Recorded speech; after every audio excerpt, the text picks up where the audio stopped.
All right, thank you, Chris. Good evening, ladies and gentlemen, and welcome to the June 6th, 2023 meeting of the Orange Town Plan and Zoning Commission.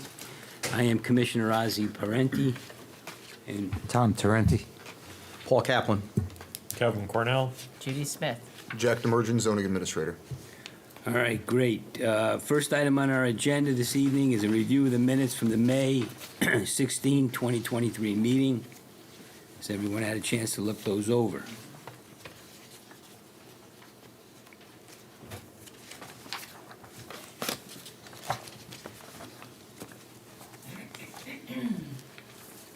I had a couple of questions, comments. We'll go page by page. I'll start on page 1. Under new business, it talked about the status of the new medical building on the Boston Post Road and the housing developments on Smith Farms in Racebrook. Do we mean Racebrook? No. It should be Old Tavern, right? Is It's on that- the corner of Racebrook and Old Tavern. Oh, it is? It is on the corner, yeah. Oh, all The right. address is all right, technically all Old right, Tavern. all right, okay. right. Firelight. Firelight, yeah. Yeah. Yeah, all right. Just this, Yep. Racebrook didn't seem right to me. I don't know. All right, nothing else on the first page.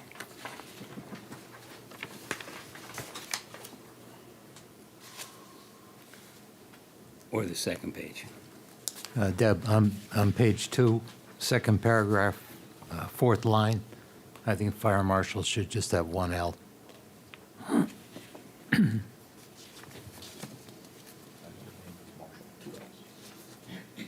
You're right. On the third page, just a couple other typos. You have Commission Smith instead of Commissioner Smith. That's 4 lines down from the top of page 3, and in the third to last full paragraph on the second line.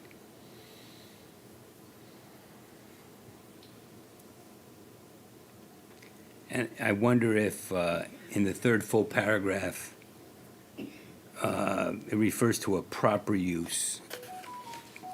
Would that be better to say permitted use? Repurpose the building for a permitted use?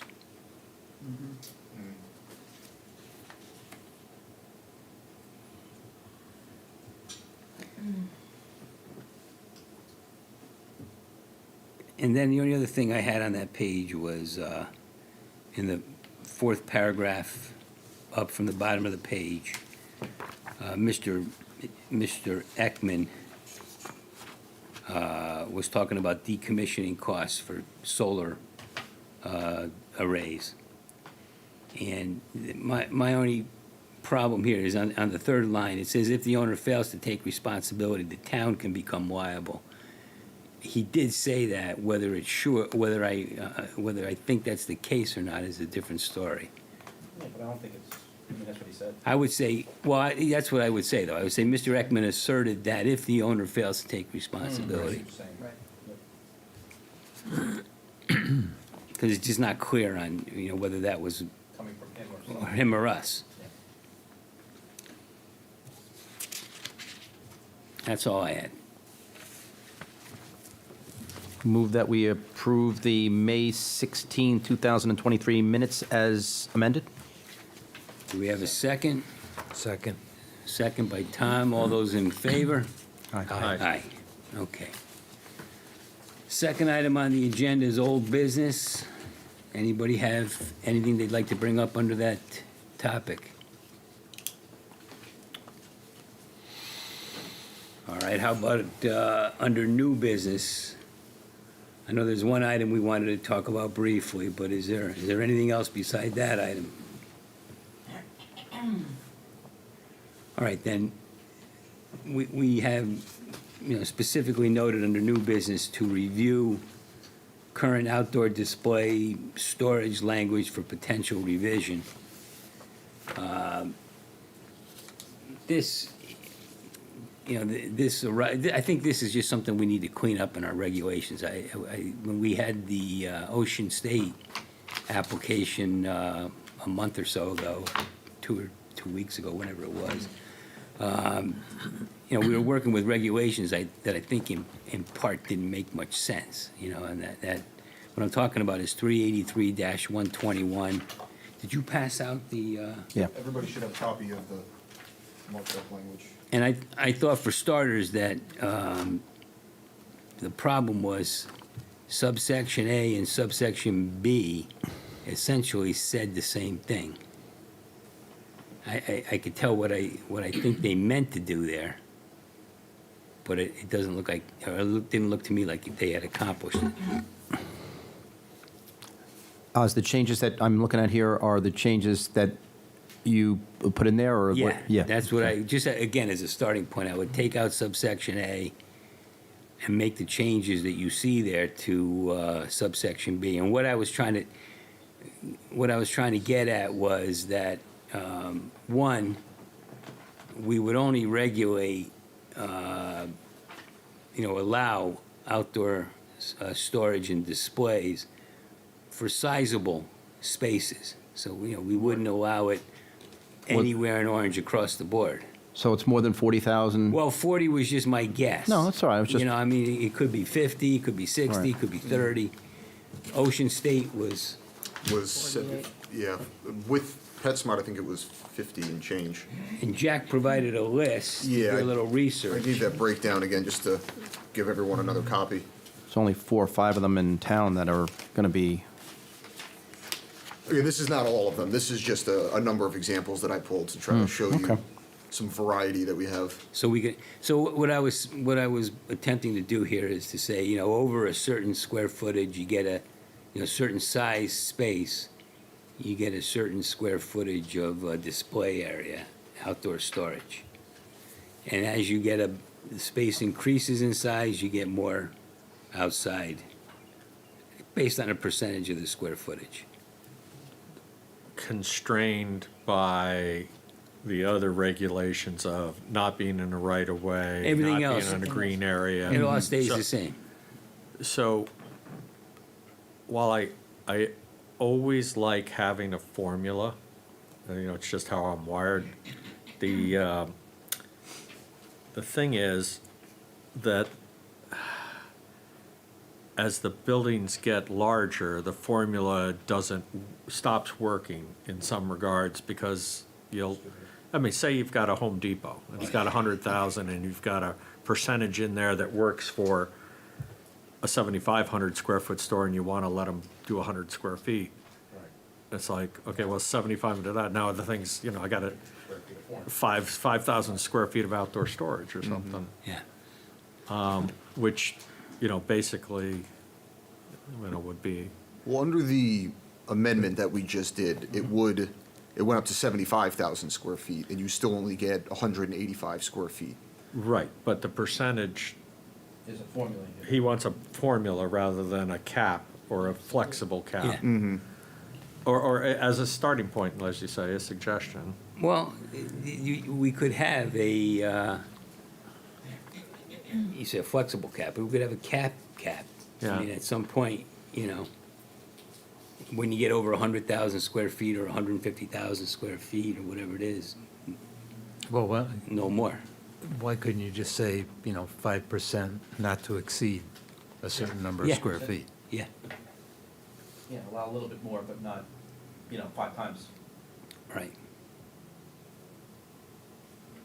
Well, that's what, and the other thing, the second part of it was that, again, we were looking to not have every single 1,000 square foot space eligible Right. for outdoor storage or display. And the only problem I was thinking about it this afternoon, the only problem with that potentially is that, what if, pick a shopping center in town, Hitchcock Plaza. What if they have a week or a weekend where they have sidewalk sale or something, There's a provision for that. We do have a separate application, which rarely, I have Tent never seen sales. anyone actually go ahead But and it's in do our it. regulate. Yeah. We do, it's under a special application where you have to apply, and it only would be approved by this commission. And typically, I think it says the maximum number of days you could have the sale is 3. So typically, financially, it's not worth these people to set up these temporary displays. But it is regulated. It is regulated, yes. Yeah, Yeah. I didn't, Yes, it's by special permit, basically. all right. Well, that probably carries the day on that question then. For those small pop-up sales, Yeah. yeah, we already have language that covers that. I mean, if there was a, 100,000 square foot shopping center that wanted to have a sidewalk sale there's a provision for. There is, I mean, I yeah. wouldn't object to that. They would have to come in front of the board Yeah. before they It could. was like a tent sale concept Yeah, where it they would- utilize their Right. parking lot. Right, I wouldn't for object 3 to the days. concept. Yeah, that's regulated already. Right. Right, but if you had a Dick's Sporting Goods and they wanted 200 square feet for rack sales as you walked in the door, it'd be just like our friends at Odd Lots having the cart corral for propane. Although that doesn't come in at night. So I don't know, I didn't want to spend a lot of time on it tonight, but I just wanted to get something going on it so that we can straighten out the language in that reg that, again, I don't think Yeah. makes much sense, you know? I think you're on the right move because A and B the existing A and B taken together don't Right, seem to mean anything. exactly. And yours is, but I think Tom's suggesting that maybe it's, X percent subject to a max. Makes sense. Well, given the research that Jack did on the size of these buildings in town, do you think 40 makes sense, or should we be a little more generous with that, or?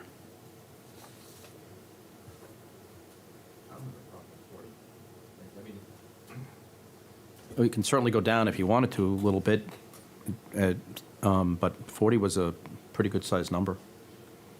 I think 40 would be a good place to start. If we end up having a lot of these smaller places come in and want to change it, they can propose that. But I would hate for these to start popping up left and right. Everywhere, in- yeah. In places that it doesn't really make sense because they just met that threshold. I think 40 is probably a fair place to start. All right, subject to the cap, Kevin and Tom Right. mentioned.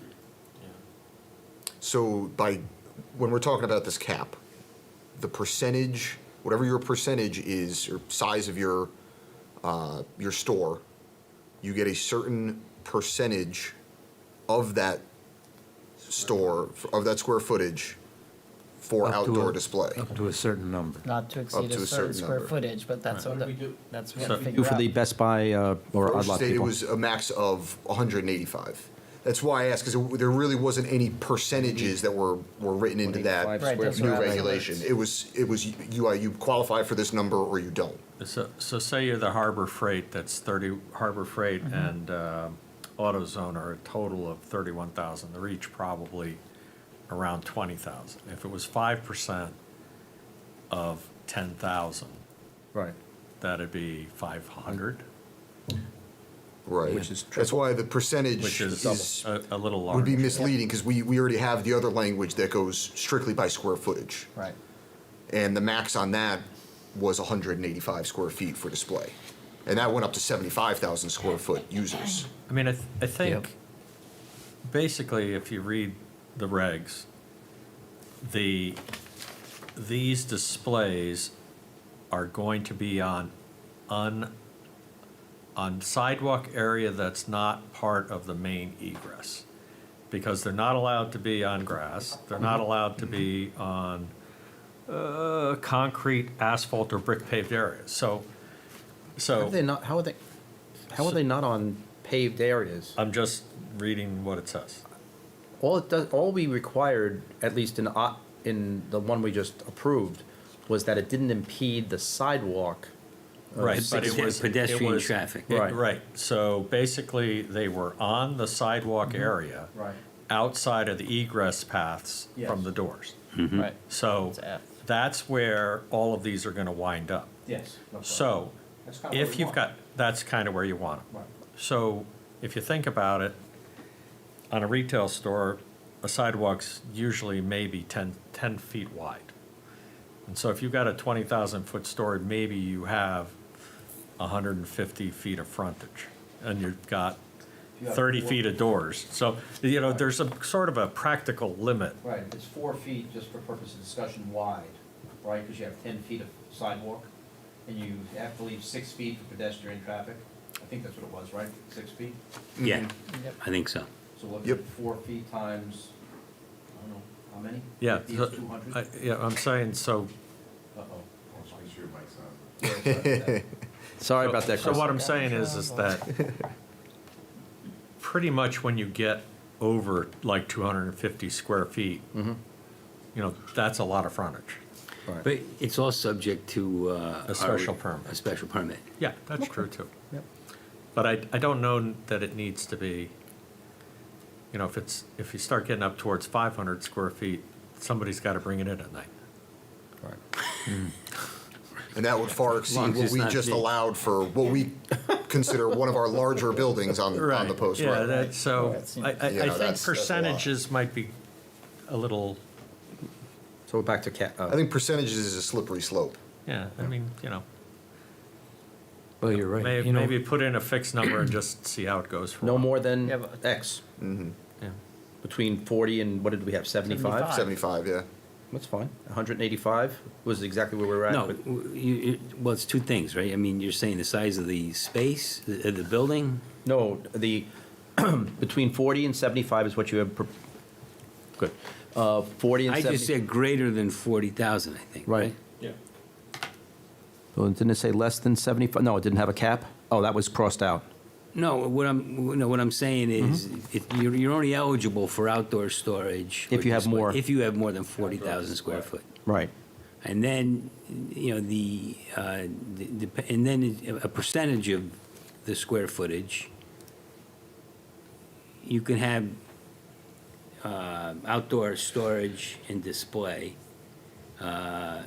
square footage, at a, you know, a percentage of the percentage of the size of the building. So you're thinking Or that, you just saying, instead of saying that, you say whatever the size of your space is, you can have, up to X amount. yeah, that's fine too. I mean, if you really want to read these regulations, like Home Depot's out of control Right. Right. So, currently. they are.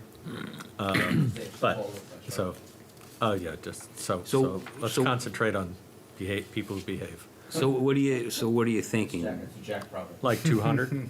200 square feet? I don't know, just throwing a number out for a discussion. It's 50 by 4 at the, And if, If the sidewalk is 10 feet as an average, I don't know, I mean, that seems to me a fair number. that's a lot of racks of clothes. Right. I don't think it'll be anywhere near that for most of these stuff, but So 200 square feet. not to Up exceed. to, not to exceed. Yep. All right, you and I can work on, Yeah. but I think that probably gives us enough for the legal notice, right? I think that gives us a good place to start. We're comfortable with the 40-foot minimum, or 40,000 square foot minimum, where Yeah. any user under that amount of space is not going to qualify. And then our max number would be 200. We clean up A and B to make a little Just one. sense. Yep. Our max Just a number, little sense. the square footage of the display area would be Would be 200. 200 square feet. Right. That's it, so And no our percentage. location parameters remain the same. Yeah. Yeah. And as our agenda tonight points out, if 40,000 doesn't work for people, they're going to let us know. Yeah. I'll refer 'em to Jack. It's a good place to start. Yeah. Yeah, I mean, I see there's a handful here that are 18, 19, 17, so, It might be appropriate. right, might, 15 might be the right number. Right. But we'll find out. all right. So let's leave it at that for now. I mean, anything else to add, or? Not All on right, my so end. maybe you and I could get the legal notice put together based on what we talked about. Sure, yeah, Tonight. I want Vinny to draft up, at least clean up the language with those two requirements, make sure he doesn't, see any other, Yeah, any other section of the that regs. that contradict each Yeah. other, yeah. So Definitely. we'll send it off to him, and then you and I can shop it. All right, that sounds good.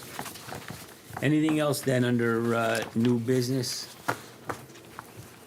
No? Okay. Then let's go to item 4 on our agenda, which is a report of the zoning enforcement officer. All I got is, I know we spoke about self-storage a number of months ago now. They are getting ready to submit their application, so we should be seeing that coming up soon. That was on Salemi Lane. And that was a zone change, or was It was a regulation amendment to allow for self-storage as a special permit. Okay. So they should be coming in. And then ABF Freight, who we heard from last meeting, is posting their bond and is good to go after that to pull building permits. That's all I got for you. What, I know it's not, other than just being citizens of the town, it doesn't affect us, but where is the cannabis use with respect to permitting? So they got permits for our department. They met all of the requirements outlined in our approval. And they're pulling building permits right now, so they should, I know they started work inside the building. I don't think they've done any of the small site work that they have to do over there. And just because you might know any update on the vineyards lawsuit? No, I haven't heard anything since. I know, speaking with someone, one of the neighbors actually, they said that they might have put together a new plan that they thought might work better, that they might propose to us, but they wanted to gauge the neighborhood before and, make sure that they were, in a little more of an agreement than last time. But on my end, I have not been reached out by the attorney representing us, so I don't think it's really moved along. Okay. Is it a member of Vinnie's firm? No, or Vinny, because one of his attorneys was in a butter. He had a conflict. Yeah, Jeffrey D'Onofrio was his Yeah, name. that's right. Yep. Okay. Thank you. Yep. All right, then. If we're all set with that, then we'll move on to our public hearing for this evening. One public hearing. It's a petition to amend the Orange zoning regulations. It's submitted by DGM Partners, Rye LLC, and Orange Improvements Partnership. And this is relating to suggested amendments to sections 383, 42, 43, 45, and 143.9 of the Orange zoning regulations. Do we have the legal, I didn't see the legal notice in our package. I didn't give you one? I got it right here if you want. All right, let's start by having Paul read the legal notice, if we can do that. Sorry about that. To appear one time on Thursday, May 25th, 2023, and one time on Thursday, June 1st, 2023, the Orange TPZC Notice of Public Hearing. Notice is hereby given that on Tuesday, June 6th, 2023, at 7 p.m. at the Orange Town Hall, 617 Orange Center Road, the Orange Town Plan and Zoning Commission will conduct a public hearing on the following: a petition to amend the Orange zoning regulations submitted by DGM Partners Rye LLC and Orange Improvements Partnership to amend Section 383-42, 383-43, 383-45, and 383-143.9 of the Orange zoning regulations to allow a certain light industrial uses in the C-1 zone under specific conditions. Copy of this notice has been filed with the Orange Town Clerk. Additional information is on file in the Orange Zoning Department, dated in Orange, Connecticut, this 23rd day of May, 2023. Thank you, Paul. All right, the applicant is present. Thank you. Is this on already? I think so. Okay. He'll let you know if All it's right, not all right, all really right. Thank you. We are on the road. Thank you. About 5 different people complaining. Thank you. I'm Sarah Sharp. I'm a land use attorney with offices at 147 North Broad Street in Milford, Connecticut. Could you spell your last name, please? Sharp, S-H-A-R-P, and it's Sarah, no H. Thank you. Thank you. I want to thank the commissioners for your time this evening. I am here on behalf of the applicants DGM Partners Rye LLC and Orange Improvements Partnership. They are the owners of the shopping center located at 80 Boston Post Road, also known as the Orange Promenade Shopping Center. It's no secret that this regulation amendment is the intended beneficiary is the Orange Promenade Shopping Center. You can see that looking at the text of the amendment and also in this image behind me. This application is really a long time coming. As I was getting ready tonight, I was looking back at my emails and saw that Jack Rosencrantz, who's with me tonight on behalf of the applicants, we started talking about potential opportunities at this site back in May 2021. And I know that Jack has been working towards some development here for longer than that, which he's going to tell you about in a minute. But one of the policy recommendations in your POCD is to promote redevelopment along Route 1. And one of the challenges that we have, not just in Orange, but I'm doing this in a lot of towns across the state, and you have a challenge when you have these existing shopping centers with large big box retailers, and we just don't have the retail tenants to fill them anymore. So we've had to look for creative solutions on how to fill those spaces. And in this instance, I think that once you hear from Jack Rosencrantz, I know we have a lot of Jacks here, but my client, that we've really looked at a lot of different opportunities, a lot of different options, and through that process, sort of one solution became like the clear winner here. And just to orient you, we have this aerial view of the center. I'm sure you're familiar. There's the very popular India Market that's along the Post Road. We have Chuck E. Cheese's, and then towards the rear, we have the large Burlington building, and then another larger building with multiple tenants in it. So with that, I'd like to turn it over to Jack. Jack Rosencrantz. He's the Vice President of Redevelopment at DLC Management Corporation. He can give you some additional details on where we started and where we're going. Thanks. Hi, everyone. Appreciate you hearing us out tonight. As Sarah mentioned, I'm the Vice President of Redevelopment at DLC Management. DLC Management is a national owner of retail shopping centers. So we own about 80 shopping centers around the country with a focus in the Northeast. So Orange Promenade was actually the first property that DLC ever owned. The company was founded in 1991 upon the purchase of this property, which I think at the time was a Sears. And has had a lot of iterations since that time. Could you spell your last name for us, please? Yeah, sure. Rosencrantz, Rosencrans. Thank you so much. Sure. So this property has seen a lot of cycles of tenancy and occupancy. As it currently sits, the old Sears building is occupied by the whole building is 115,000 feet, but the building is occupied by K&G Menswear in about 35,000 feet, and Burlington Stores, which is in 85,000 feet. And in today's retail environment, Burlington's a great brand, a great store that performs very well, but their requested square footage is 25,000 feet. So you look at this structure and this building footprint, and it's just not in accordance with what tenants are demanding today. It's just not what current retailers look for. There's a handful of tenants out there that need this large format space of over 100,000 square feet, but it's a small handful of users, and the ones that we've approached to try to future-proof this project, downsize Burlington, keep them here long-term, and find long-term occupancy for this project has been a challenge. And so just to give you some more background on our company, we're a vertically integrated real estate company. All we do is own shopping centers, and in particular, we focus on value-add shopping centers, meaning our specialty is purchasing, managing, leasing properties that have vacancy, finding tenants to lease them up, doing our own construction and development. We have relationships with all of the national retailers around the country. So this is exactly what we do, and the reality is we've had 50,000 feet in this building here where there used to be an LA Fitness. That's been vacant since 2017. So what we've found through our leasing and marketing efforts is that we've had a real challenge bringing the larger format tenants to this property. There's certainly a conglomeration of tenants focusing more in South Orange and the Milford market, where there's a higher concentration of those national retailers.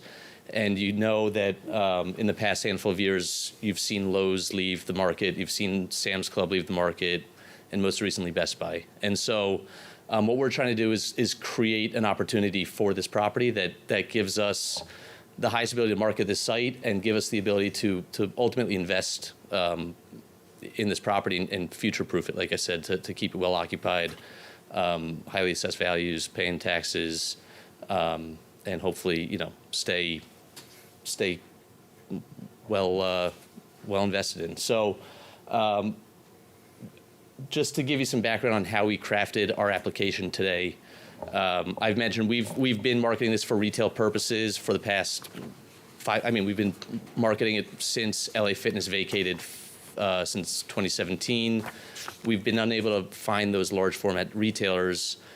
And starting in 2021, we started targeting more of a light industrial type of use. And the reason we targeted light industrial, and I say that term loosely, is largely because of the surrounding uses that immediately abut our property. So we have the two big box buildings immediately north of us where Amazon is functioning out of. They were able to repurpose those buildings. We have the ABF trucking terminal immediately east of our site. And both of those uses are zoned under Light Industrial 1.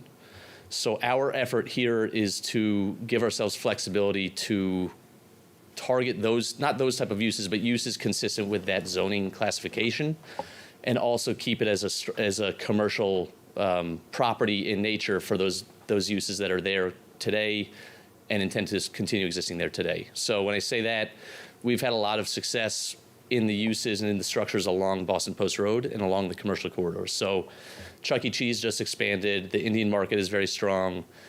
We just opened a new pizza parlor in the old Abate's pizza space. So the space that is immediately along Route 1 remains strong and well occupied. It's really the large format space on the rear of the property that we're trying to create flexibility. And the real challenge that we've had from a marketing perspective has been talking to uses that say we love the real estate. Our challenge is the use isn't approved. I'm not ready to invest my time, energy, attention, you know, my reputation at work on this site if I don't really have assurances that this is a viable opportunity for our company to plan around. In terms of getting the zone change. Exactly. So it gives us that much more certainty in being able to market the site and say the town is supportive. They've provisionally approved this use for a handful of uses that have been interested in the site and the ones that we've included on our application. And we think it's going to be a material improvement in our ability to market this site. So just to give you a little more context on how we've been marketing, we have in-house leasing on the retail side. We've just recently brought on a third-party, very reputable brokerage firm, True Commercial, to further bolster our retail marketing efforts. And then for the past 2 years, we've been working with Newmark Brokerage Group, who has representatives out of Hartford and Stamford that have been covering the entire state of Connecticut to try to bring more of the light industrial type of use to this property. So I'm happy to answer any questions or provide additional info that might be helpful. Yeah. You can take questions now, or we can wait till. You can finish your presentation is probably, you got a good rhythm going, so keep going. I appreciate it. Thank you.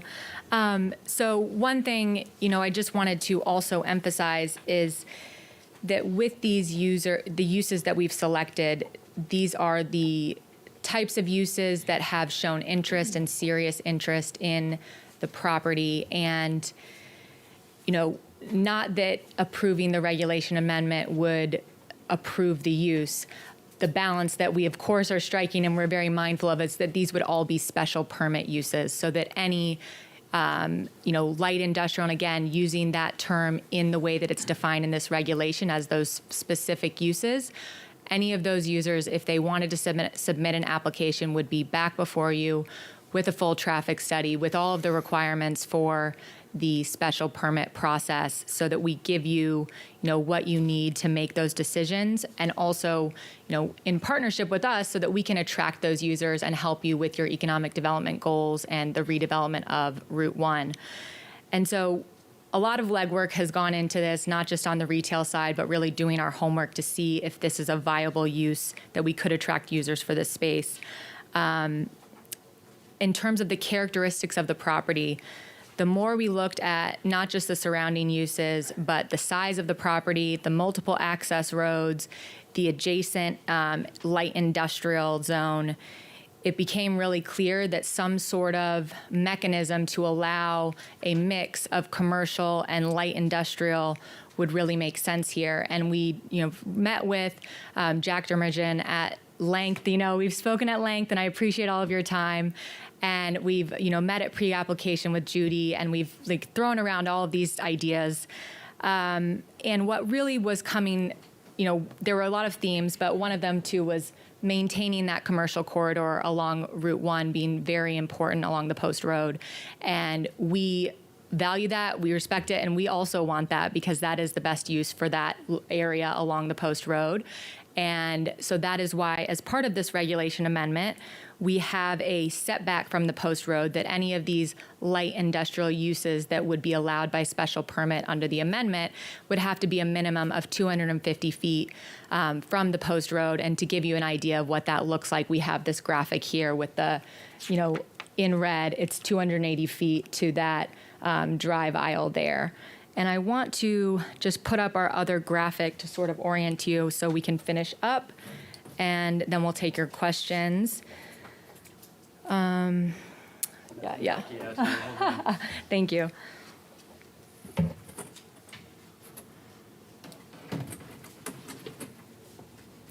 Thank you. So what we're looking at here, highlighted in red, is the abutting light industrial 1 zone.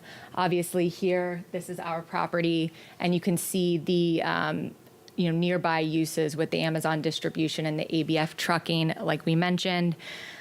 The written into the regulation, in order to allow us to approach you with a special permit application for these uses, we do have to have 3 frontages, and that is really unique in this instance. I have looked at the GIS, I've looked at your zoning map, and I was unable to find any other parcel that either alone or in combination could satisfy the requirements that would allow a light industrial use on any other commercial 1 property, because it needs to be 3 frontages.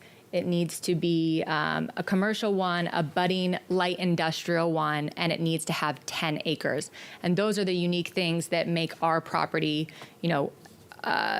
make this make sense for us. It doesn't make sense everywhere, but here it really does. The other highlights from our amendment, I mentioned that it's all special permit review. The setback from Post Road. We also have set a specific parking standard for the light industrial uses allowed under this amendment, and that is because, in conversations with staff, it seems that some of the parking standards that are in the regulations today might be a little bit overparked, and so we wanted to set something that we know is really realistic to the needs and would avoid any, overparking in the future, and, really just do exactly what we need and no more. The other highlight that I have to mention is that we are requesting a 50-foot maximum building height for these uses. And the reason for that is that there are users that require a specific amount of clear height that you can't accomplish with the current maximum height for the C1 zone. This is not completely unique to your regulations. In the LI2 zone, you have a 60-foot maximum building height. In the business office park zone, you have a 60-foot maximum building height. And I know that in a recent amendment to allow self-storage uses, there was an allowance for up to 50-foot maximum building height. And there may be other examples, but I just wanted to point that out. And, we have had users requesting the, a 36-foot clear height or a 40-foot clear height, meaning that if you have robotics moving around or certain types of warehousing that have, high stacking, you need to have a higher building envelope to allow that to happen and have the clear height that you need to attract the user. So I think the overall theme is just to try to partner with you, find a solution that allows us to attract a really high quality user and bring that application to you. And then, we can go through, you have all of the rights that you have with a normal special permit. So happy to take questions, and, either Jack or myself will field them. So thank you for your time. So it's probably a Jack. Okay. So this is a large parcel whose Achilles heel has always been that the traffic on the Boston Post Road drops dramatically when you hit Bull Hill Lane. So the retail corridor as it goes into West Haven has always been starved for traffic and eyes. So that's why the Target didn't do well, the Best Buy, and effectively, in some regards, Chuck E. Cheese is almost a destination. You're going there because you want to go there. So it doesn't really matter where it is. But,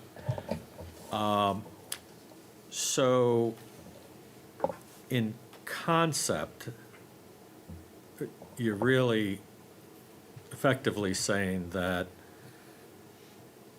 you want the boundary of the LI-1 to be a little flexible in this corner of the town. And in concept, there's a lot of pluses to that, because if you can maintain the retail characteristic of the frontage along Boston Post Road, then, the synergy that happens between the retail users along that whole corridor, they feed each other. So you're not impacting people off this site. 280 feet back is that's a fairly significant amount. Yeah, well, it's basically protecting the frontage and allowing them to use the existing footprints that they have. When you look on the flip side, though, all right, basically, if you're looking for the type of height that we're talking about, that's a computer, that's computer level flat concrete floors, 5-bay stacking on, like a Amazon type warehouse or a UPS distribution facility, FedEx distribution facility. So and this probably becomes more important with your individual site plans, but when that level of truck traffic and commercial and retail traffic are trying to be next to each other, you have to be very careful about how you buffer those interactions of trucks and people who aren't paying attention. But I would be interested to see how so basically the buildings, the existing two large format buildings aren't going to be useful to a lot of high bay type people. They might be for manufacturing type uses. But if we start taking down those buildings to put up new ones, with this type of parking ratio, I'd be interested to know what sort of ground coverages we're looking at for buildings. Because at a point, you're talking about a major traffic generator sending a lot of trucks down Carlson, because they're going to have to turn their back to the retail, trying to get through to exit 42. But, sorry, so the question is, because that wasn't a question. Well, yeah, they wouldn't necessarily need to use Carlson, right? You could use. Well, there's Bull no Hill other Lane or- real way out. For a truck? Well, I mean, you could have some points going through the front retail, but Or Bull Hill Lane. Yeah, That would be- Carlson's gonna, Get to Bull Hill. they're gonna use Carlson to get to Bull Hill, but you've got a light at Carlson, and you know, if I stop and shop, well, ShopRite, Yeah. and you got one at the post road, so they're not gonna get a signalized intersection for the type of volume they're putting out. So let me just address that. Yeah. There is a signal on Carlson today. Yeah, And I will say, from both the non-retail users and the retail users, I think they all prefer, require, necessitate a division of uses. Yeah. I don't think there's any scenario that works for both groups where there's this hybrid mix of, you know, kids taking their 2-year-olds to a birthday party at Chuck E. Cheese with the freight truck coming through the parking lot. So that's certainly, one, is going to be subject to our special permit in terms of the actual design and your ability to approve that. But I think practically speaking, it's not our intent to create that type of environment. And then in terms of the scale of what can fit there, it is a constrained site. We do have in place retail buildings that limit how much ground coverage can ultimately be used for any future development. So something like a FedEx distribution center, frankly, I think is not going to ever fit on this site where they're looking for 500,000 square feet. It's too constrained to fit that type of facility. so how many acres is the existing site? It's 20 in total. So basically, it's gonna split up into like a 12 and an 8 or something I think like that's that? exactly right. And there's schemes where, you know, you might just repurpose this building here and keep the rest commercial. And even frankly, any non-retail activity, traffic, frontage is gonna be facing Carlson to the Right. point that you could even densify the parking field here when this is the back of a non-retail building. So, you know, there's a range of possibilities of how this can ultimately take effect depending on the interest we get. Right, but we have to kind of look at, okay, so let's say that maybe we'll have 12 acres in an LI type use, okay, when the smoke clears, and this is fully tenanted. So, under our site coverages would be under the, it's not me, I don't think. I hope. Oh, I am the jerk. Sorry about that. All right. So at 12, our existing coverages would be governed by the C1 zone for building coverage and Yes. the like? That is It's all in the correct. C1 zone now. That's correct. You're just All right. adding permitted uses that are traditionally light industrial. They're taking light industrial type uses and Right. asking Allowing that they them. be allowed. So the C1 allows what sort of building coverage, Jack? I Find out. If you happen to have it. I sure do. See. And I think, you know, while we're contemplating the concept, think about the retail traffic patterns are different from light industrial. They're sort of Exactly. complementary. Yeah, Maximum ground coverage is 25%. okay, On so, that's C1. C1. all right, so 25%, that would be for like 160,000 at the end of the day. Right. So it's nothing, it's not huge. Yeah, and you know, compared to what's allowed in the light industrial, obviously it's a lot less. Light industrial would allow us to have a lot of ground coverage. lot So more that ground was, you know, intentional to kind of maintain that balance. Okay.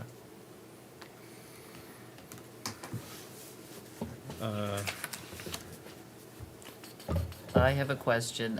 In item number 4, freight and materials trucking businesses in bus terminals. Not sure I'm thrilled about bus terminals. Is that a critical part of your Understood. proposal?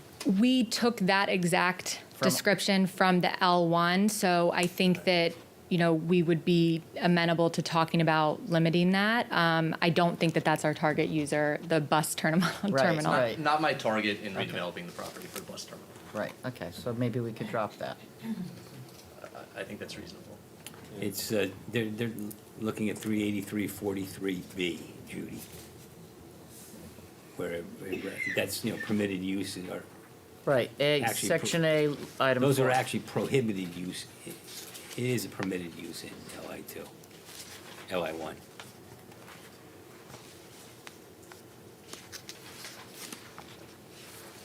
All right, so specifically, light industrial would be limited to the 4 categories under A. That's correct. So with respect to A-1, manufacturing, process assembling of goods with enclosed buildings, that's a relatively, clean, it's jobs, it's, relatively low impact for the town. Similar to laboratories for research, testing, and development would be like Yale. Yep. Warehousing and wholesale business, if you've got it. Restaurant depot, Yeah, right. right? Types, but so that, but, I start getting, I'd like to kind of understand what freight and materials trucking would be. Would it be, ABF freight is clearly, a trucking term. Okay. Correct. All right. Again, this was taken from your regulations and it's not specifically defined, but I think that if we came to you with an applicant, if we were saying this is what this use is, then you would have the ability to evaluate it under the special permit review. Also, in terms of traffic, obviously, if it was a large-scale building and a major traffic generator, we'd be going to OSTA. But I think that the intention was just to maintain the flexibility for what we might attract.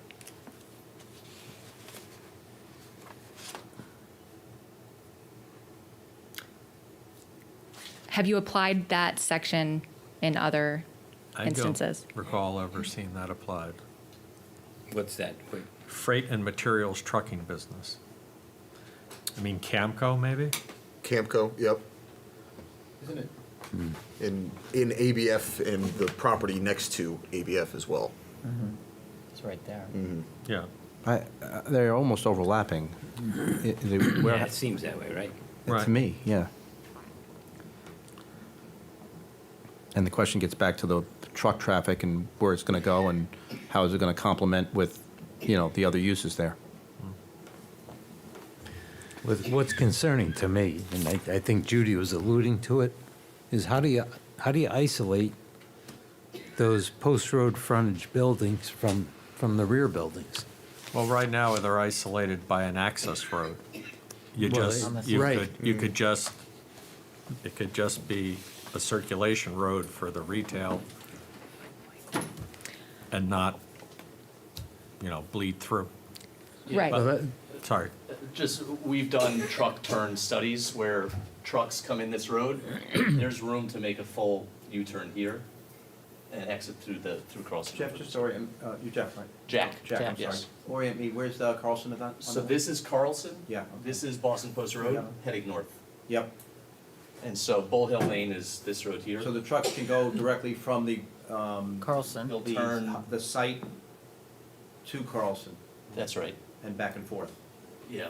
And they can make a U-turn as needed and exit through the same. So the goal is to really create a division of uses between this interior corridor here, or interior The thing driveway. is, Jack, somebody going to Chuck E. Cheese, aren't they interfering with the truck traffic you're gonna have in that rear building? No, we would have to establish some kind Yeah. of fence or access control, because like I said, that's the worst thing we could do for our retailers and for any non-retail users that we attract here, Right. is create some sort of liability.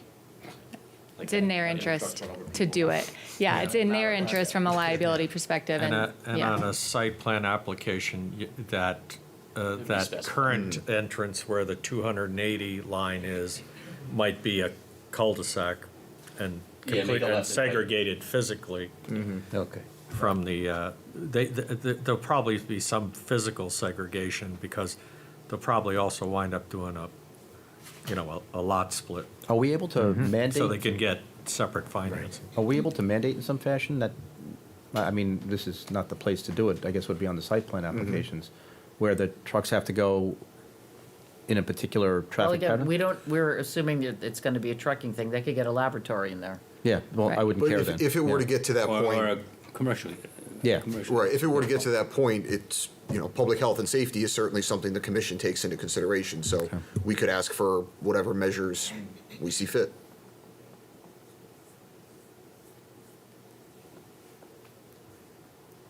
It just seems that anything over 35-foot clear height is a very particular person. I think that just, as Sarah mentioned, it gives us the flexibility to attract every type of user. Jack was involved in a process. We were engaged with a pharmaceutical manufacturer out of Europe that needed clear heights for mechanical equipment inside, under the roof. So, I mean, it's just a whole range of possibilities of who could need what kind of clear heights.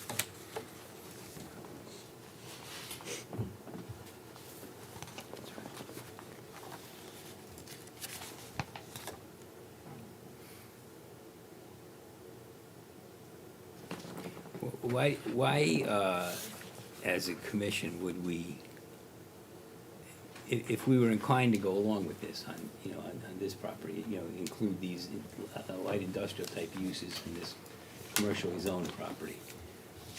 Why wouldn't we, and if it's such a good idea, why wouldn't we do it on other properties along the post road? I mean, why single out this property? I know you have, by it being greater than 10 acres and, Right. bounded by 3. That leads to my question. How many other 10-acre parcels are in our town are C1? I don't know how many are Brought up, C1, That butt up to an ally that are on 3 roads? But None. even- She said none. none But currently. that's not really my question, is more if it's a good idea here, why isn't it a good idea? Well, I think, At I the mean, Ocean State Well, from job lot property. from a planning, Former. from a planning's perspective, it's not a good idea everywhere because of the synergy between adjoining parcels on a commercial strip. So, if somebody is on the post road to go from Trader Joe's up to Ocean State, or with a couple stops on the way, they don't want to be dodging truck terminals. If you've ever been on the, say, like the Berlin Turnpike, Yeah. has that sort of characteristic, or it used to, maybe I'm wrong now, but where there were a lot of small retail clusters and a bunch of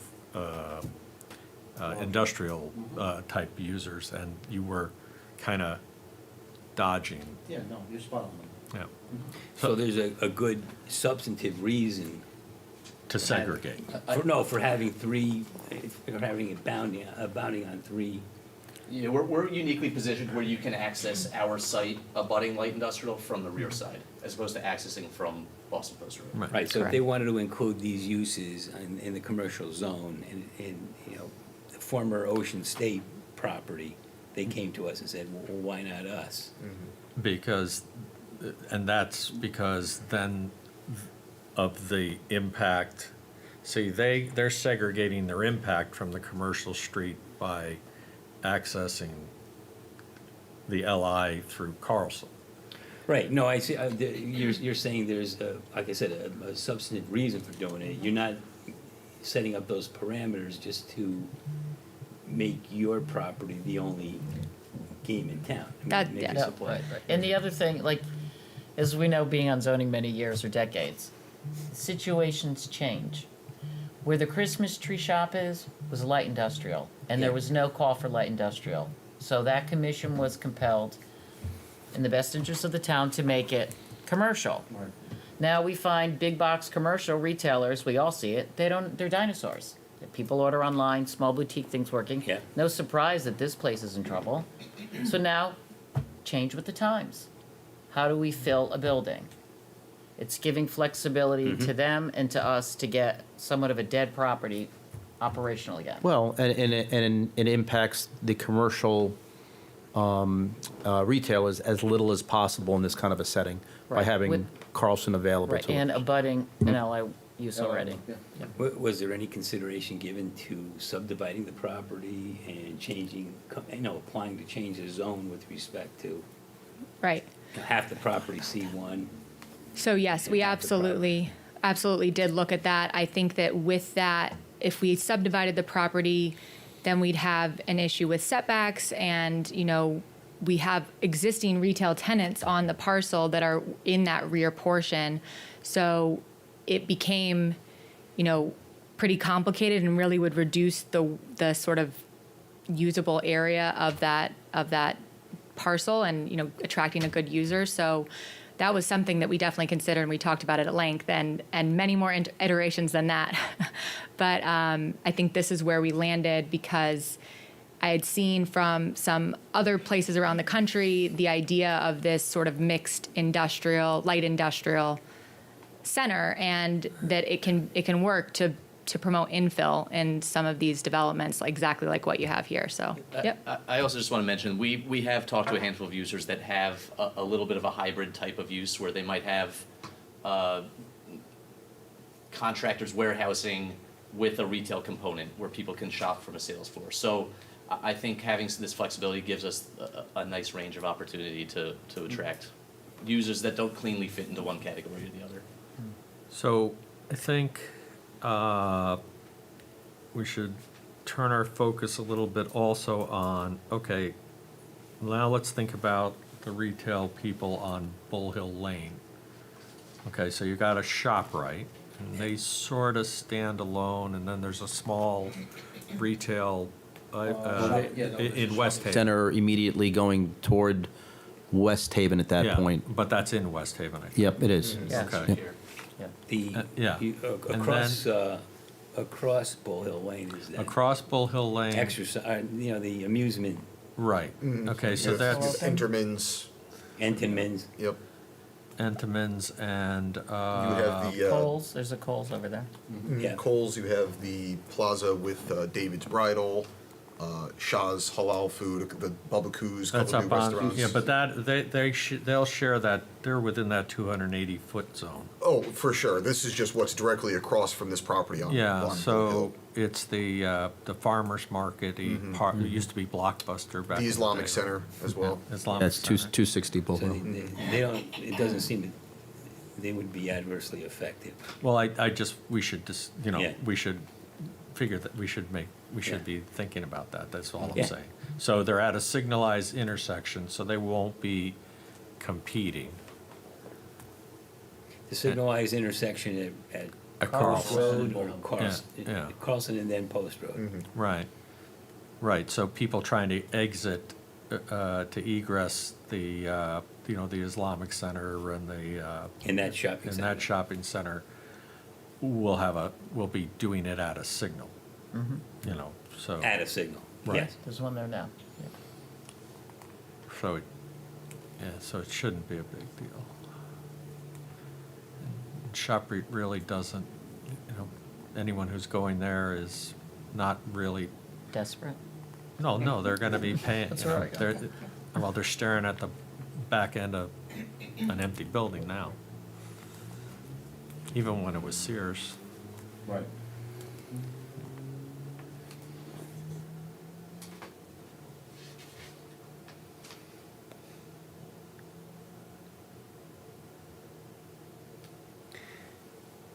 I mean, it is semi-surrounded By by light industrial. light industrial Right. uses. I mean, so it's not like, we're, It doesn't seem to be out of character. It's, No. it's Right. harmonious with the, the area to do it in that back corner. Well, and the site has been problematic since Sears went out because it just doesn't generate enough retail traffic for the size of the parcel.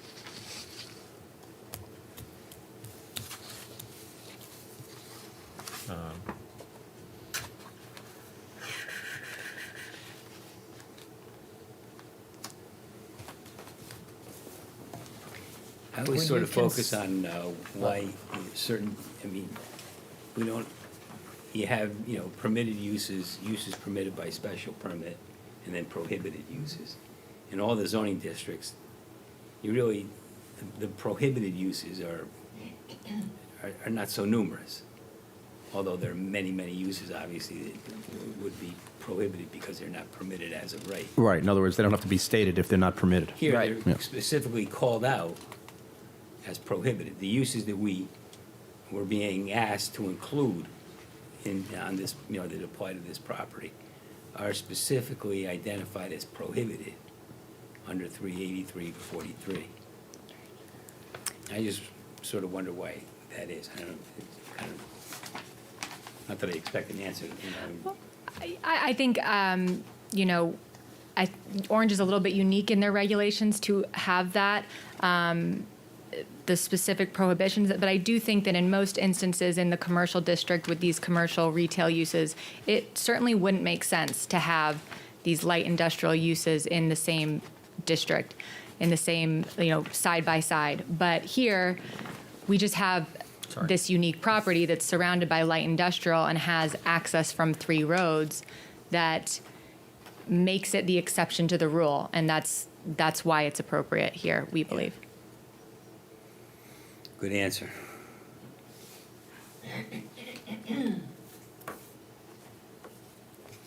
Okay, anything else from the commission? Tom? And just to add, Yeah. again, evolution.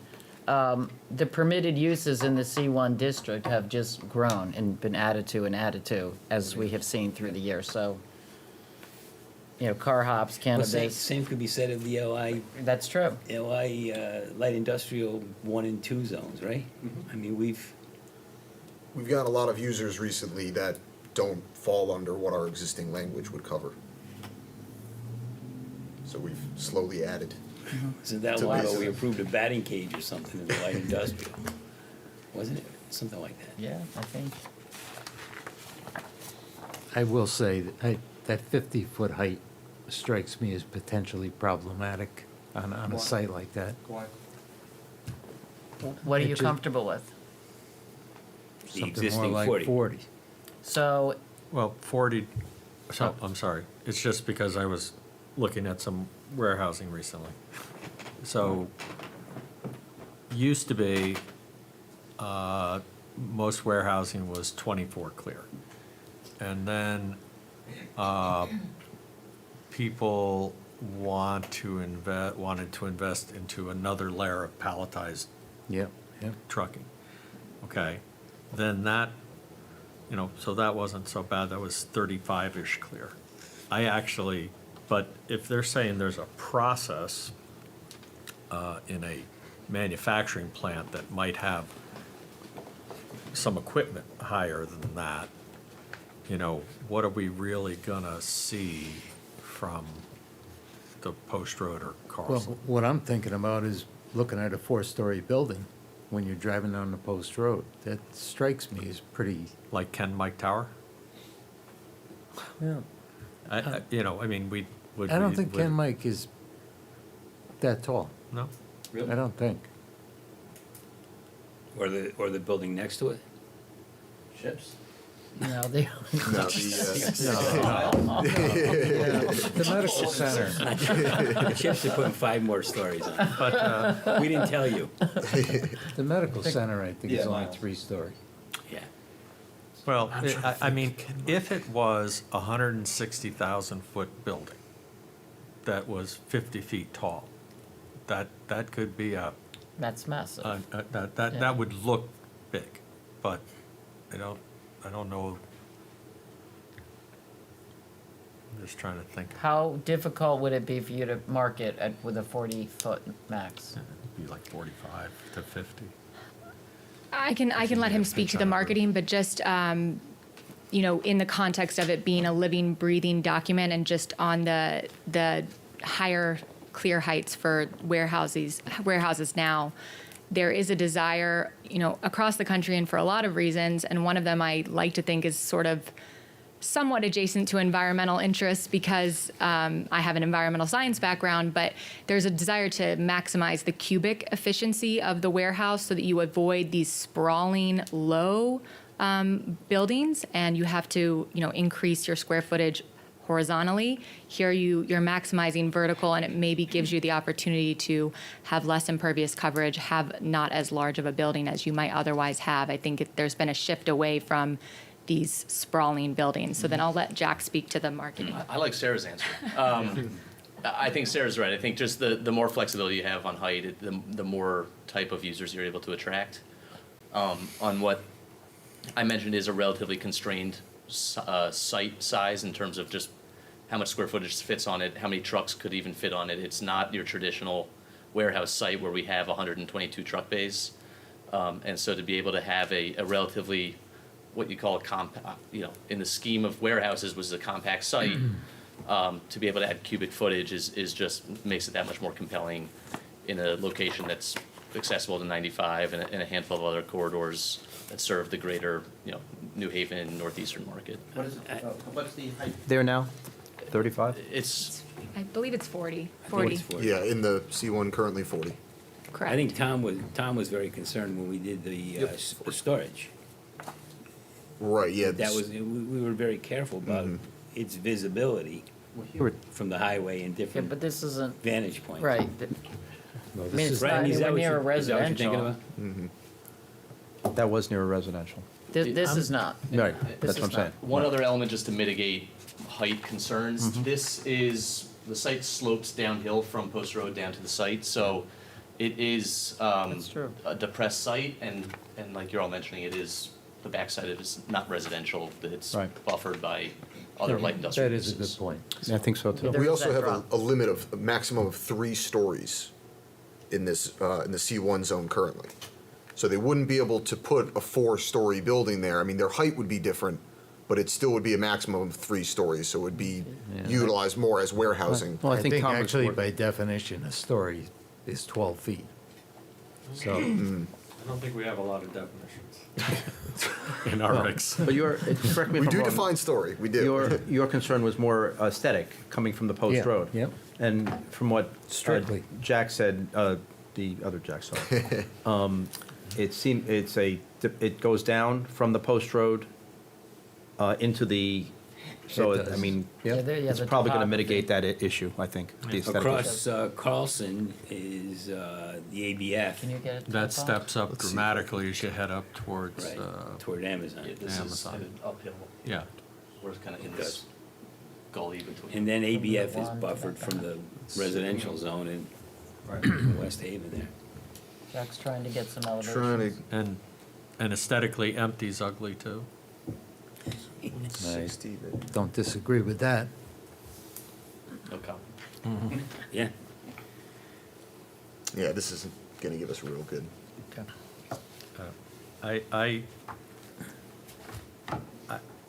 I'm a little,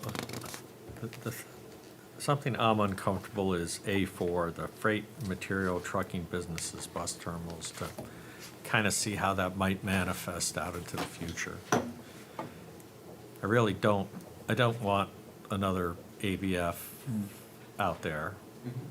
Not because of competition, but just because truck in, truck out. Right, type that of would be stuff. my least favorable use. What do you, Think that, Whatever- not disagreeing with you actually, but what is number 3, warehousing and wholesale business? Isn't that going Yeah. to be trucking in and out? too? So that seems I to be a would- more understandable product because you just drive into the LI1 and go to, what is that one, Colony or something? Or, Hardware, yeah, that's it. Colony. Yep. okay, Right. you go to, out there with Pez, what are these guys? Aurora Products. You know, those all seem very approachable, understandable. Right, load up the trucks? and they leave, right. Right. Isn't that's a manufacturer, isn't it? Correct. Distribution. Yeah, they're, yeah, but then they ship nuts. So, Yeah, distribution. Well, yeah, it makes no sense to build the stuff and leave it there, right? not unless you got a lot of squirrels.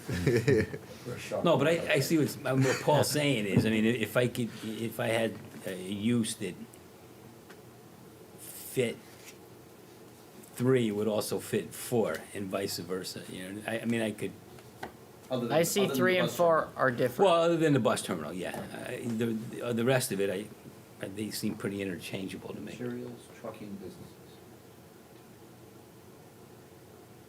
Freight and materials, truck, I mean, How mandatory Freight is is- 4 for your flexibility?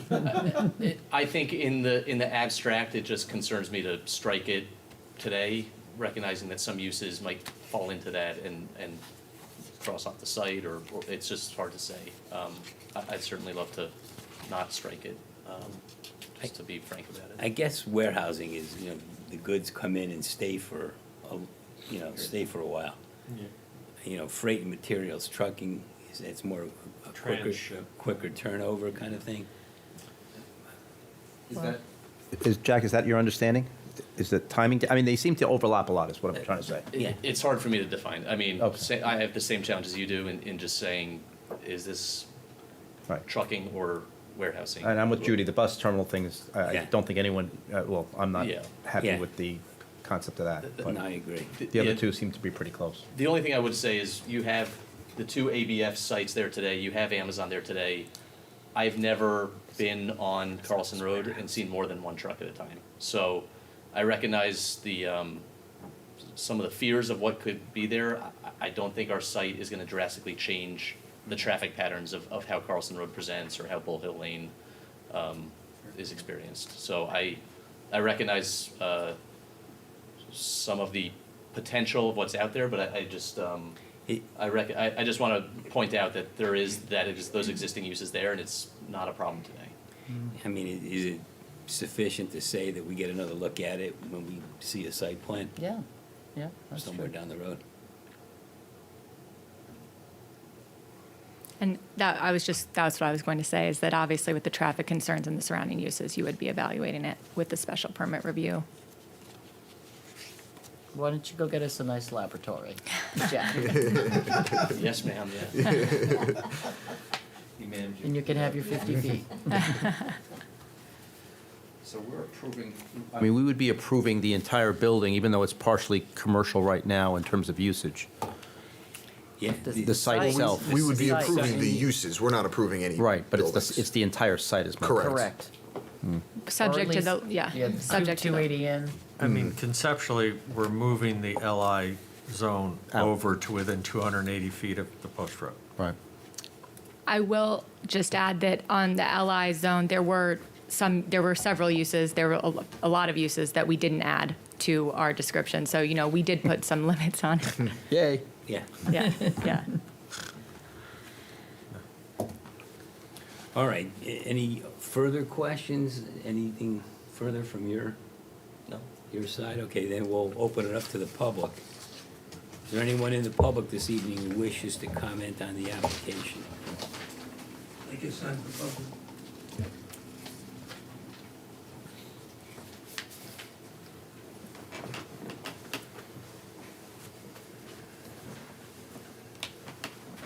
Ron K. 90 Hall Drive in Orange. Could you spell your last name for me, please? Very simple, K-A-Y-E. Thank you very much. And I know nothing about planning and zoning, and neither does anybody else know about it in this town. And I'm sure they didn't know about this measure like they don't get to know about most of the things that go before boards, commissions, because it comes off in an agenda that doesn't link to the document, and there is no news media or information system that would help people to know that something like this was being done at the request of a special interest specifically for them. And I talked to a planning and zoning lawyer who said that might be legally problematical as opposed to setting regulations for the whole town. And so you're providing a benefit to somebody who wants to do something but doesn't know exactly what it is or hasn't disclosed it. And that's my fundamental problem, is that there must be a better way that the commission or the town can provide information to the public. I've suggested it before, at least linking to the document. I read the agenda and called Jack, who sent me the document, which I then read. But I've asked, several people around town, do you know what's going on and whether this is... No, I don't know what's going on. And I think the position of the town is it's the public's responsibility. And I guess my experience in 60 years of journalism is it's government's responsibility to keep the people in the loop so that we have a public conversation that's more robust and healthier, and maybe they have some ideas on how to repurpose this and other big box stores if we had a public conversation about these things. And I guess that's my only point. The only reason I'm here is to try to continue to urge public officials to take seriously the absence of the public. And this is the second meeting I've attended, and it's the second meeting where I'm the public, and I can't speak for the public. Well, just to be fair, it is being televised on. What's the audience rating? I don't know. I mean, how many people are watching that? With respect to what you're saying, all of the materials are posted online, and just as you did, if people are interested in finding out more about what is on our agenda, they are encouraged to reach out to my office. I understand. And That our puts- noticing has been the same and meets every legal requirement that is out there. We can't go knocking on doors and putting reminders in everyone's But refrigerator. you could link The this public- document that you gave me But I think to the I think he agenda. said- I think he said he did. No, it's all not. of the documents are online, Where are they online? directly under the agenda. So all of this material The that documents we we're got, looking at tonight. Yeah, I we're on- clicked on the agenda and I didn't find it. It's on a separate link under the agenda. All of these documents are more than I'll look available for to that. people. They All might right. have to send me an email and say, hey, I would like to see this, and they get it. Well, that's what I did, so it's not available. It is available It is. online, but It is. if they're having trouble, I see. Okay. finding what it is, they're more Well, than. I guess the burden Or even is, if there's- is on people in the public to do something to keep themselves informed and to stimulate the public conversation. And then in my various meetings, I've spent several long sessions with Mr. Zioli and others.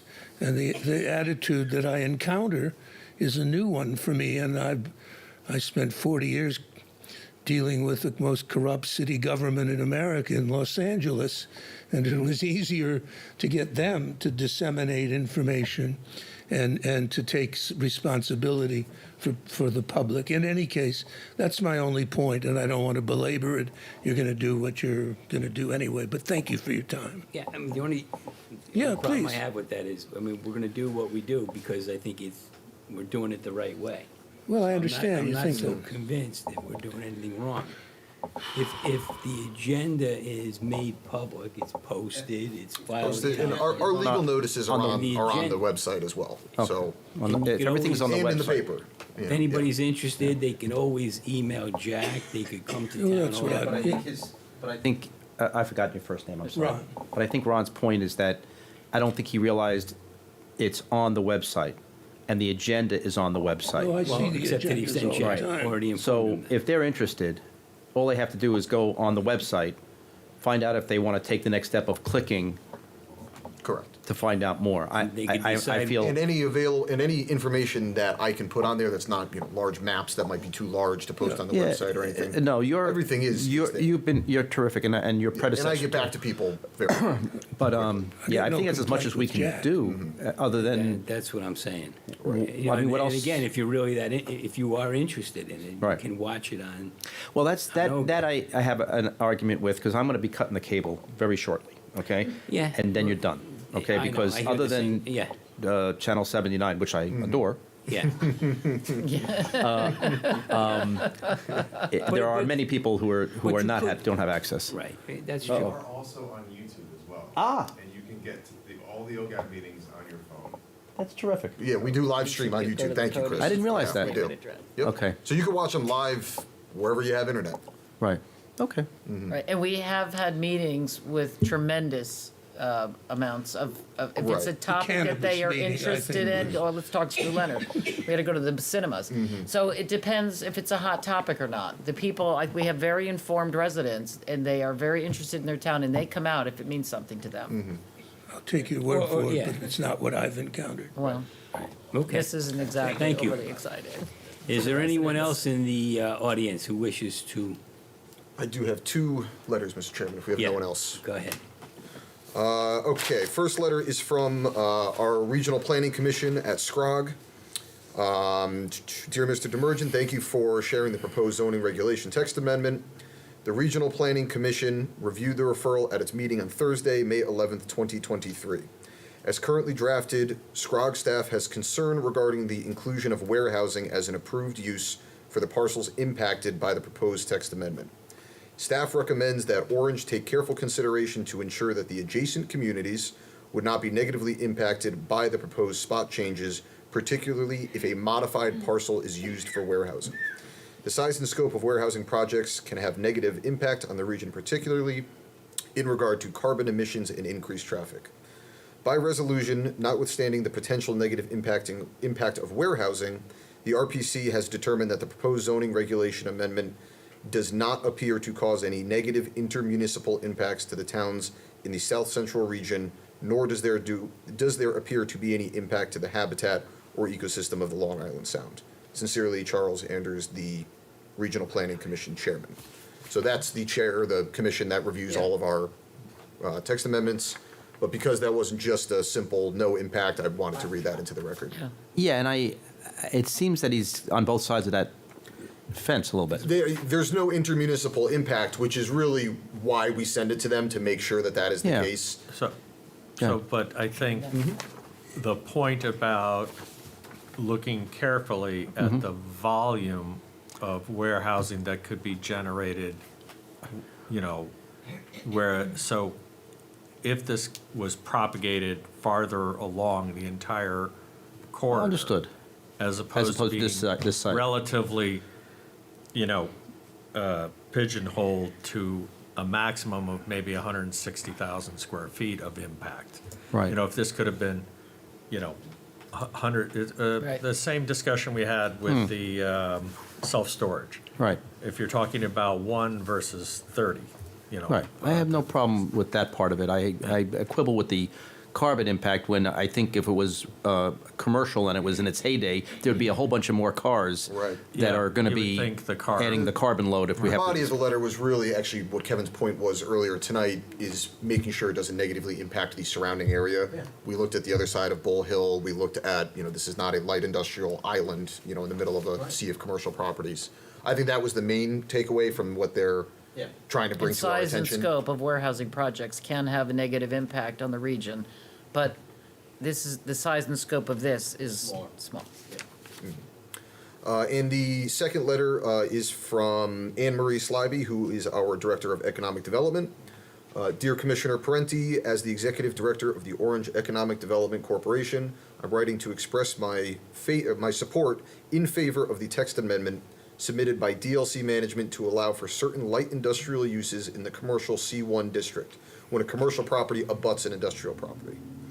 The amendment includes limited circumstances and a new special use that will define location and eligibility requirements, which will protect the town and character of the C1 district. Allowing such uses as manufacturing, research laboratories, warehousing, wholesale, and freight businesses as potential tenants will help fill large commercial buildings where a big box store once stood. These properties have been increasingly difficult to lease as large commercial stores are downsizing and online shopping has been growing. It is important that our regulations grow and adjust with the changing culture to stay relevant. DLC Management has prepared a well-thought-out plan that will allow new type of development and provide a new market for large vacant retail stores. Thank you for your consideration. Sincerely, Anne Marie Slyby. Okay. It's just one thing occurred to me, and maybe the applicant can answer it, but I'm not sure how we would accomplish it, but would it be possible or reasonable for us to condition approval on the use of only the back part of the property? I think they do that in The the regulation reg, does yeah. it with the setback. So in other words, we're comfortable that only the building in front They're on reg. Racebrook. They put in their own They're reg, that parameters the to first basically 280 feet has to be confine retail. themselves. All Yeah. right, okay, I'm sorry. Good, all right. And, when you look just on a larger scale outside of the town of Orange, you can see this playing out in a bunch of different ways. You look at even the Post Mall, and they're considering, well, maybe we're putting condos in here, you know? I mean, you know, changing. repurposing Yeah. large Right. Makes sense. retail And, uses. and I've seen where we've taken LIs and made it commercial. Right. Because that was the wave, and now it's going the other way. All right. Okay, does the applicant have anything else to add? Just very briefly. Okay.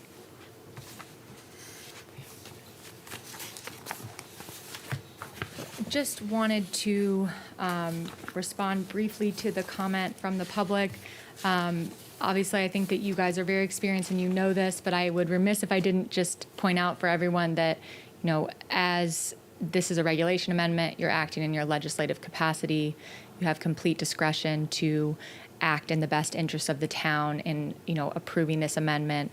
I think that we've, you know, gone over a lot of different scenarios tonight and kind of covered all of the bases, but there are any other questions that are still lingering in your mind. You know, I think we've really explained why we need what we need and why that will allow us to bring you a good user and, you know, partner with the town. And again, anything that we would bring to you under these new uses, if approved, would be under special permit review with all that that entails and your ability to condition things on your public safety concerns and all of that. So unless there are any other questions, I think that that is all that we have for you today. And I thank you guys for your time. All right, thank you. All right, do we think we need other information from outside of the table here to make a decision on the application, or do we just want to put it over to the next meeting to think about it further? I mean, you know, one thing we didn't do a lot of discussion about is the plan of conservation and Right. development. And They covered it. and- I know it's but covered. We could go through ours. But we haven't done our, you Right. know, I looked at the plan of conservation and development, and really, I didn't see much more than what had been, specified, identified in the narrative, in the applicant's narrative. But, you know, I wouldn't mind going back and taking another look at it, spending another, I don't, I'd like to actually physically go wander the site. Yeah. Personally. You know, if you've waited 5 years, could you wait 2 weeks? Oh, you got 2 weeks? Okay. I didn't think it was a big ask. Got 2 weeks, get a laboratory. Yeah. well, there's, You got 2 weeks, get a laboratory. make it 4 weeks, because we have one meeting in July, so. Oh, we only have one? Yeah, we need one, right? One meeting in July. But we have have another one meeting in June. yeah. 2 weeks from So tonight. 2 weeks from Right. tonight, So we have would two more have meetings, but We could revisit it in 2 weeks. yes, I know. But I'm just saying, if we didn't make a decision at the next meeting, we'd have one more. Oh, boy. But do you want to close the public hearing? Or leave it open to? I don't know, I see no harm in leaving it open at this point. We might get some information or, Greater public. participation from the public. There you go. So why don't we do that? I mean, if that's all right with everybody, we keep the public hearing open until our next meeting and have some further discussion which focuses at least it covers in part our view of the plan of conservation and development as it applies. I mean, you could almost argue that the LI1 zone out in that corner of town is the island, not the other way around. Yeah. Yeah, no, I think this is very instructive. Yeah, You know, it's interesting. it tells you, where things are heading in that Yeah, what were you guys thinking about? area. We did a lot of thinking. I wasn't there. All right, then. So let's do that, Jack. We'll put it on the agenda for the next meeting. Yes, And sir. again, that's what, today's the 6th. That would be on the 20th. June 20th. Just if you happen to have it in the office, some information about trends in the warehousing product. If it's, just something that's available, like a study by one of the, big, I'm sure our brokers have some Yeah. quarterly report or something they can. right, I would be interested, just where that's going. I just didn't know it was going that high, personally. Yeah, and you could feel free to send that along before the Right. meeting. Oh, definitely. Yeah, If you so could. we get a chance to look it I over. can distribute whenever. Yeah. All right, then. That concludes our agenda. Move to adjourn. We have a motion to adjourn our meeting. Do we have a second? Second? It's been seconded. Commissioner Tarenti, all those in favor? Aye. Aye. Thank you.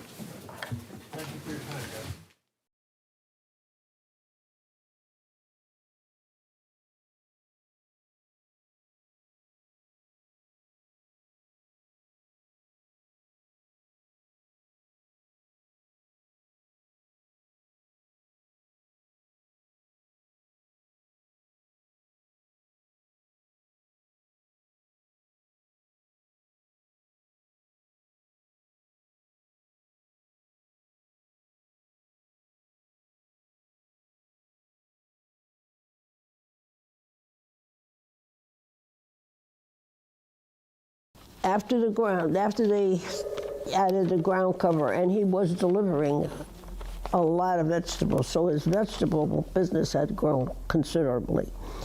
But then he started planting the flowers, which was a huge success. They said that he was the largest flower